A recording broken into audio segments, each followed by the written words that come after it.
बिना पेट्रोल के बच्चों कैसे घुमा? अविका तुम बुद्धू बन रही हो। देखो अविका तुम बुद्धू बन रही हो। देखो अभी चालू हो रही है गाड़ी। बिना पेट्रोल के अविका को बुद्धू बनाया जा रहा है। ये देखिए, ये है क्रिसमस ट्री, इसको बोलते हैं क्रिसमस ट्री सजाते हैं। और ये नया नया रोज खिलाया अभी वेट कर रही थी बहुत दिन से कि नया वाला कब निकलेगा।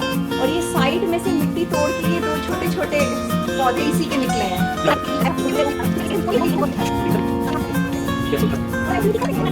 इसका पिंक कलर है, इसमें व्हाइट कलर की कली आई है। अब इससे पता चलेगा ये व्हाइट कलर की कली का पौधा है।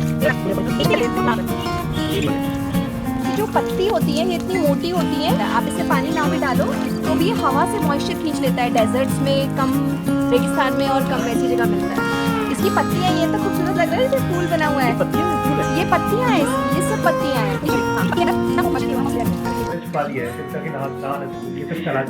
अच्छा, मैंने तो छुपाया। मैं जा रहा हूँ नहाने, कोई मुझे खोजना मत। ठीक ठीक, बिल्कुल अनाउंसमेंट करके जा रहे हो नहाने। देखना है तुमको, अभी रुको। चलो अच्छा बच्चों को चोट लगी, कहाँ से लग गई राजा को चोट? कहाँ से लगी चोट? चोट दिखाओ कैसे लगी, कहाँ लगी चोट? कहाँ चोट लगी? चोट कहाँ लगी बताओ तो सही। खिलाओ खिलाओ इसको भूख लगी है, देखो खाना खिला दो। हाँ देखो,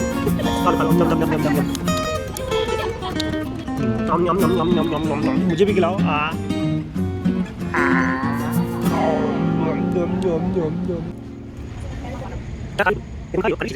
बिना पेट्रोल के बच्चों कैसे घुमा? अविका तुम बुद्धू बन रही हो। देखो अविका तुम बुद्धू बन रही हो। देखो अभी चालू हो रही है गाड़ी। बिना पेट्रोल के अविका को बुद्धू बनाया जा रहा है। सर, ये integration of thought and feeling का मतलब क्या हुआ? ये दोनों अलग चलते रहते हैं, थॉट्स अलग चलता है, फीलिंग्स अलग चलती हैं।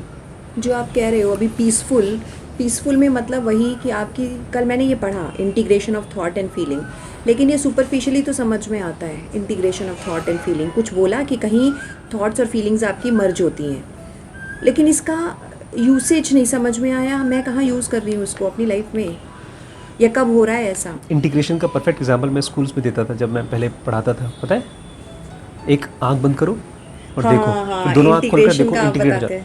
थॉट्स और फीलिंग्स अलग अलग चीज़ें होती हैं हमारी। हमको मज़ा किसी और चीज़ में आता है और हम सोचते कुछ और है। हमारे लिए सही गलत हमको पता है कि जब ध्यान करेंगे तो हमको फ्रीडम मिलेगी, हम डीप में जाएंगे तो हम लाइफ में अच्छे से आगे बढ़ पाएंगे। लेकिन हम एंजॉय करते हैं सुपरफिशियल चीज़ों को, हम इसलिए एंगेज करते हैं अपने आप को। इंटीग्रेशन का मतलब है धीमे धीमे आप डेप्थ को ही एंजॉय भी करें। आपका जॉय कहीं और है, थॉट्स कहीं और है, इसलिए जॉय हमेशा थॉट्स को अपनी तरफ खींचता है। हम उसी तरह के विचार लाते हैं जिस चीज़ को हम एंजॉय करते हैं या जो चीज़ हमें डिस्टर्ब करता है, हम उसी चीज़ को सोचते रहते हैं। बट थॉट्स, वो फीलिंग्स है तो वो हमारे थॉट्स को अपनी तरफ खींचती हैं। ये डिसइंटीग्रेशन है। फिर कभी कभार थॉट्स को कुछ समझ में आता है, किसी किताब को देखकर, किसी वीडियो को देखकर कि यार ये चीज़ करना चाहिए, ये सही है, लेकिन उसके लिए फीलिंग्स नहीं आती है, बोर हो जाते हैं उसको करके। इंटीग्रेशन मतलब ये दोनों एक दूसरे के साथ मिलकर काम करें।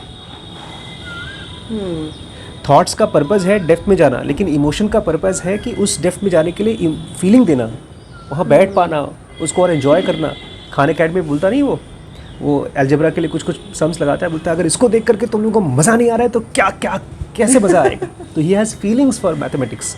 इसलिए किसी बच्चे को भी अगर पढ़ाना है तो उसको सबसे पहले फीलिंग क्रिएट करना चाहिए। कुछ महीनों में कुछ, अब जैसे स्कूल में टीचर ने कहा कि उसको बोलिए कि प्रोजेक्ट बनाए, अगर प्रोजेक्ट बनाने के लिए उस बच्चे के अंदर में फीलिंग नहीं आ रही है तो उसके लिए जॉय, कल शीश ने लिखा, तुमने दिया था हैंडराइटिंग के लिए, तो अगर नॉर्मल टीचर होता बोलता ये देखो ये मिस्टेक किया, ये मिस्टेक किया, ये मिस्टेक किया। मैं ऐसे ही करने वाली थी, इसीलिए मैंने अपने आप को रोक के कहा, मैंने कहा मैं इसके लिए सही पर्सन हूँ। मेरे मन में तुरंत यही आया, यहाँ पे ऊंचा नीचा लिखा है, यहाँ ठीक नहीं लिखा है, लेकिन फिर मैंने अपने आप को रोका। मैंने कहा श्रीश नहीं, पापा इसके लिए बेहतर इवैल्यूएटर हैं, वो अच्छे जज हैं, उनकी राइटिंग बहुत सुंदर है, तो तुम उनसे कराओ। बिकॉज समवेयर आई न्यू अभी मैं कुछ 2-4 चीज़ें इसको बोल दूंगी और ये बच्चा डिप्रेस हो जाएगा। और वही हुआ, मैं देख रहा था कि उसके अंदर में 3-4 मिस्टेक्स थी, बट वो मिस्टेक्स को ऐसे जाहिर करना है कि उसका कोई मतलब नहीं है। इतनी मेहनत की है तो मैंने 10 जो है तुम देख लो 10 बाई 10 दिया मैंने उसको। और 2-3 चीज़ें मिस्टेक थी, वो खुद बोल रहा था कि सर इसकी स्पेलिंग, पापा इसकी स्पेलिंग ठीक कर दो, ये गड़बड़ है। मैंने कहा ठीक है यार, तूने इतने कॉन्फिडेंस से बोला है कि वही मेरे को बहुत अच्छा लगा। तो ये जो फीलिंग्स है वो इंटेलिजेंट चीज़ों के लिए आए, ये है इंटीग्रेशन। और उसके बाद मैं ऑब्जर्व भी कर रही थी कि आप उसे कैसे मोटिवेट कर रहे थे राइटिंग के लिए। मोटिवेट लगता है, मोटिवेट मतलब मैं इंटीग्रेशन कर रहा था उसके माइंड में, फीलिंग्स और राइट चीज़ों का इंटीग्रेशन कर रहा था। अगर मैं डांट देता तो उसकी फीलिंग होती कि हाय राम मैंने ख़राब किया है, मैं अच्छा नहीं हूँ। सर मेरा पता है पहला रिस्पॉन्स यही आता है कि इसमें ये मिस्टेक है, इसमें ये मिस्टेक है, इसको और बेहतर कैसे बना सकते हो। अपने आप को ना इस इंटीग्रेशन के लिए अपने आप को ये बोलना चाहिए मैं बच्चा हूँ, मैं सीख रहा हूँ। और हर एफर्ट को, हर अटेम्प्ट को अपने आप को थैंक यू बोलना चाहिए। It is like you being harsh on yourself कहीं ना कहीं। अगर आप प्यार से बात करोगे अपने आप से, आपके अंदर में इमोशंस, सेक्सुअलिटी और थॉट्स, ये तीनों आपके बच्चे हैं, इनको आपको टेम करना पड़ेगा। तो फिर श्रीश को आज की हैंड राइटिंग होमवर्क के लिए मिला है 10 में से 10, और इसके बारे में आपका क्या कहना है मिस्टर और श्रीश? ये मैंने बड़े मज़े से किया है। मज़ा आया आपको? मुझे भी बहुत मज़ा आया यार, थैंक यू सो मच। कुछ और बोलो यार। और इसमें कुछ स्पेलिंग गलत थी लेकिन पापा ने उन्हें भी सही कर दिया, जैसे सीजैन की और मदर्स की यहाँ मैंने अपॉस्ट्रोफी एस नहीं लगाया, और ये कंट्री साइड गलत हो गया था। यहाँ ई नहीं है ना, कंट्री में ई नहीं होना चाहिए था ना। कंट्री साइड और यहाँ पर सीज़न तो ठीक था, समर ठीक था, चांस ठीक था। फैमिली में बहुत ही कॉन्फिडेंस के साथ शीश ने, मैंने इसको मार्क्स इसलिए दिए बिकॉज जब शीश से मैंने पूछा फैमिली की स्पेलिंग क्या होती है तो शीश ने बताया ई लगेगी, और इसके चेहरे पर इतना कॉन्फिडेंस था कि मुझे इतनी खुशी हुई कि इसके लिए फुल मार्क्स मिल गया। बाद में उसने ठीक भी कर दिया। I am very happy for your confidence. Thank you. तो जैसे आपको पता है कि डैडी की तबीयत ख़राब है, मैं गया नहीं हूँ अभी तक, मैं लखीमपुर में ही हूँ। हमने उनको एक डॉक्टर को दिखाया था, उन्होंने 10 दिन की दवाई दी थी और उनको सांस फूल रही थी जैसे मैंने आपको बताया था। लकीली अभी तक उनको बुखार नहीं है और खांसी भी नहीं है, तो कोविड का डर तो नहीं है। लेकिन ऑलमोस्ट रात को 2 से लेकर के 5 बजे तक उनको नींद नहीं आ रही थी, सांस फूल रही थी लेटने पर।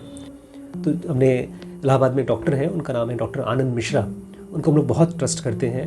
वो बोलते बहुत कम हैं और दवाई दे करके आराम से आपको भेज देते हैं। पिताजी ने दिखाया था उनको, वापस आए घर पे, दवाइयाँ खाना शुरू कर दी।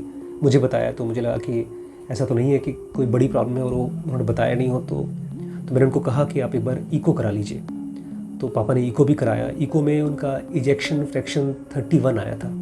तो मैं और रिम्पी दोनों बहुत चिंता कर रहे थे। हमने वेदांता के बारे में इंक्वायरी की कि अगर वहाँ से कंसल्टेशन करना हो या पीजीआई में कंसल्टेशन करना हो तो हम क्या करें। तो मेरे मन में ये भी थॉट आया कि क्या पता जो ईको हमने कराया है किसी टेक्नीशियन ने किया हो सकता है रिपोर्ट गड़बड़ हो, तो फिर से एक बार ईको करा लेना चाहिए। तो हम लोग ये डिस्कस कर रहे थे कि ऐसा कर सकते हैं कि एक आध दिन पहले उनका इलाज देख लें, उससे कुछ फ़ायदा हो रहा है तब नेक्स्ट डे हम ईको करा लेंगे। तो एक रात डैडी ने दवाइयाँ खाई, अब वो ठीक हैं, सांस वास नहीं फूल रही है, बट थोड़ा डर लग रहा था उनको, रात को बोले थे इसलिए मैं करवट बदल रहा था, सांस की वजह से नहीं बट डर की वजह से। बट वैसे मेरा सिम्टम ठीक है, थोड़ा शुगर भी है तो शुगर भी कंट्रोल्ड है, अब दवाई दी उन्होंने शुगर की भी। फिर हम लोग सोच रहे थे इसका ईको का जो इजेक्शन फ्रैक्शन इतना कम है उसके बारे में क्या करें। उनको फिर से डॉक्टर आनंद मिश्रा के पास जाना चाहिए और दिखाना चाहिए कि आपके हिसाब से मुझे कुछ करना है कि नहीं करना है। क्योंकि यूजुअली ऐसा होता है, अगर आप किसी हार्ट के हॉस्पिटल में जाते हो तो वो होता है ना, जिसके पास हथौड़ा है उसको हर जगह कील दिखाई देती है।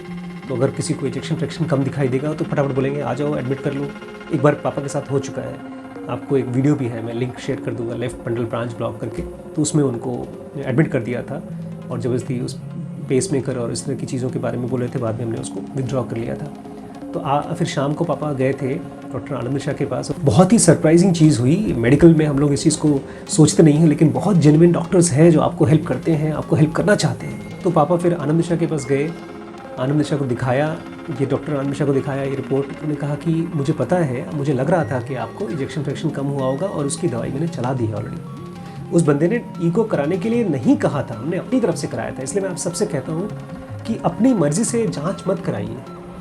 हम रिपोर्ट्स नहीं समझते, रिपोर्ट्स को देख करके केवल हम कंफ्यूज होंगे। एक अच्छा क्लिनिशियन मरीज़ को देखता है, फिर रिपोर्ट्स को देखता है, फिर टैली करता है कंडीशन और रिपोर्ट। बहुत बार ये होता है कि इजेक्शन फ्रैक्शन 20 हो तब भी मरीज़ ठीक ठाक होता है, और बहुत बार किसी का इजेक्शन फ्रैक्शन 40-50 भी हो तब भी बहुत वो परेशानी हो सकता है, कंडीशन हो सकती है ख़राब उसकी, तो उस कंडीशन में उसको इलाज करवाना पड़ सकता है। इसलिए हमको केवल जाँच करा के, जाँच को देख करके खुद ही समझने की कोशिश नहीं करनी चाहिए।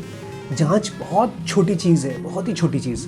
तो थैंक गॉड अभी डैडी ठीक है और अभी मुझे जाना नहीं पड़ा है। मैंने पास निकलवा लिया था बट अभी नहीं जाना पड़ा। So thankful to God.